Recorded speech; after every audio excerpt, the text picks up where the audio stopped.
आज नगर पिथौरागढ़ में कोचिंग संचालकों ने जिलाधिकारी के माध्यम से मुख्यमंत्री को ज्ञापन भेजकर कोचिंग संस्थाओं को भी 50% क्षमता के आधार पर खोलने की मांग की है। उन्होंने कहा, प्रदेश में कक्षा 6 से ऊपर के स्कूल खुले हैं। Restaurant, cinema hall, mall, gym आदि को भी 50% क्षमता के आधार पर खोलने के आदेश हैं, तो सिर्फ कोचिंग संस्थाओं को ही क्यों बंद करने के आदेश दिए गए हैं। कोचिंग बंद होने से उनके सामने रोजी रोटी का संकट पैदा हो गया है। जिलाधिकारी को ज्ञापन देने आए कोचिंग संचालक जिलाधिकारी के व्यवहार से भी नाखुश नजर आए। उन्होंने कहा कि जिलाधिकारी द्वारा उनकी बातों को गंभीरतापूर्वक नहीं सुना गया। हमारी मांग इस प्रकार है कि विगत 2 सालों से पूरा देश कोरोना महामारी झेल रहा है, जिस कारण विगत वर्ष 14 महीने कोचिंग संस्थान बंद रहे और इस बार भी कोरोना का प्रकोप बढ़ रहा है प्रदेश में। हम इस बात को समझ रहे हैं, परंतु प्रदेश सरकार के द्वारा ये निर्णय लिया गया कि केवल कोचिंग संस्थान ही पूर्ण रूप से बंद रहेंगे और अन्य सभी चीज़ें 50% के साथ खुली रहेंगी।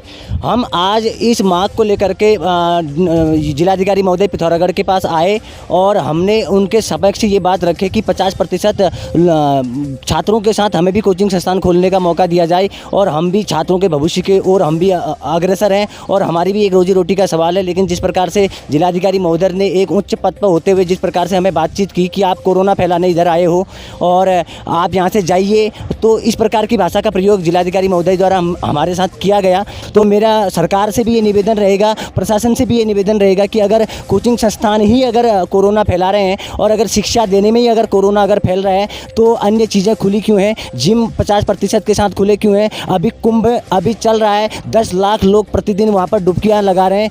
हम उत्तराखंड गवर्नमेंट से हमारा रिक्वेस्ट है कि 50% बच्चों के साथ हमें कोचिंग खोलने की अनुमति प्रदान की जाए। देखिए, हम समझते हैं कि कोरोना महामारी से पूरा देश पीड़ित है, इस बात को हम भलीभांति समझते हैं और शिक्षक के नाते बहुत अच्छे समझते हैं। लेकिन बात यह है कि हमारे साथी तमाम बेरोजगार हो चुके हैं। पिछले 1 साल से जो उनके ऊपर भार था वो भी अभी तक वो नहीं चुका पाए हैं। तो अब हमारा जो युवा है, जो शिक्षक के तौर पे काम कर रहा है, वो अब कहाँ जाएगा? कौन उसकी सुनेगा? उत्तराखंड के खोज कार्यक्रम के संचालक जगजीवन कन्याल ने पिथौरागढ़ में एक प्रेस कॉन्फ्रेंस कर अवगत कराया है कि वो उत्तराखंड से विलुप्त हो रही वनरौत प्रजाति के ऊपर एक डॉक्यूमेंट्री बनाने जा रहे हैं, जिसका मकसद विलुप्त हो रही प्रजाति को बचाना है। उनके साथ इस कार्य में अनमोल प्रोडक्शन के निर्मात्री मीनाक्षी भट्ट भी शामिल हैं। आपको बता दें, जगजीवन कन्याल अभी तक उत्तराखंड के दर्जनों विभूतियों पर डॉक्यूमेंट्री बना चुके हैं और उन्हें विश्व पटल पर पहचान दिला रहे हैं। मैं अपने होम टाउन पिथौरागढ़ में आया हूँ और पिथौरागढ़ के पास ही मेरा गाँव डीडीहाट और डीडीहाट से भी थोड़ा दूर 20 किलोमीटर आगे मेरा गांव पड़ता है। दुनाकुट का रहने वाला हूँ। बनराज्य बोलते हैं, जिनको बनरौत भी कहते हैं। तो उनके ऊपर हमने सोचा कि उनकी स्ट्रेंथ, फिर मैं देहरादून में काफ़ी लोगों से मिला जो हमारे उत्तराखंड के ब्यूरोक्रेट्स हैं।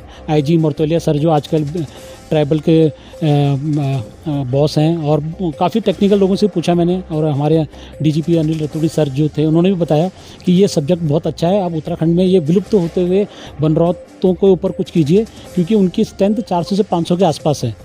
और उनकी और टेक्निकल वो अंदर की बात ये पता चली कि उनकी एज 50-55 से ज़्यादा वो लोग जी नहीं पा रहे हैं और उनको उनका क्या प्रॉब्लम है, क्या ये चीज़ को भी लोग उजागर करें। और फिर बनराज जी के बाद जैसे बोला कि वो जनजाति विलुप्त हो रही है, तो उनके बारे में भी हमें जानकारी हासिल करनी है।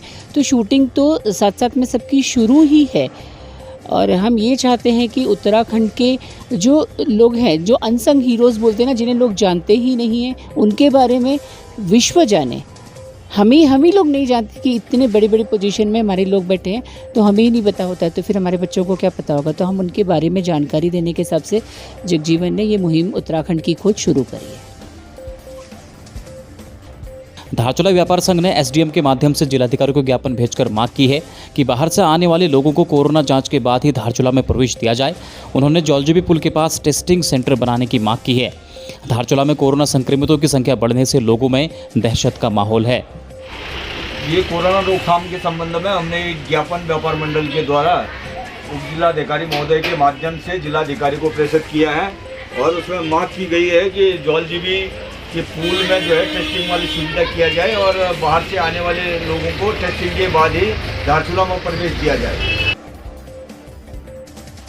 लेलू गांव में निर्माणाधीन स्पोर्ट्स कॉलेज में स्थानीय ग्रामीणों को दरकिनार कर बाहरी लोगों को काम दिए जाने का मामला अब तूल पकड़ रहा है।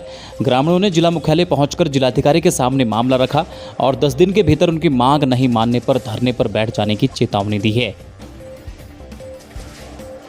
बहुजन समाज पार्टी पिथौरागढ़ के उपाध्यक्ष भूपेंद्र कुमार ने पुलिस अधीक्षक को शिकायती पत्र देकर अवगत कराया है कि घाट क्षेत्र से कुछ खनन माफियाओं द्वारा एक रमन्ने में 5 से 6 गाड़ी रेत लाया जा रहा है, जो कि खनन अधिनियम का उल्लंघन है। उन्होंने इस पर रोक लगाने की मांग की है, अन्यथा धरने पर बैठने की चेतावनी दी है।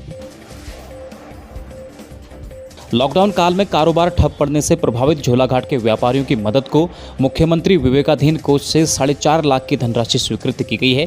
कस्बे के 150 व्यापारियों को धनराशि वितरित की गई। खबरों में बने रहने के लिए न्यूज़ पीटीएस टीवी को सब्सक्राइब करें और बेल आइकन दबाएं और साथ ही फेसबुक पर न्यूज़ पीटीएस टीवी पेज को लाइक या फॉलो करें।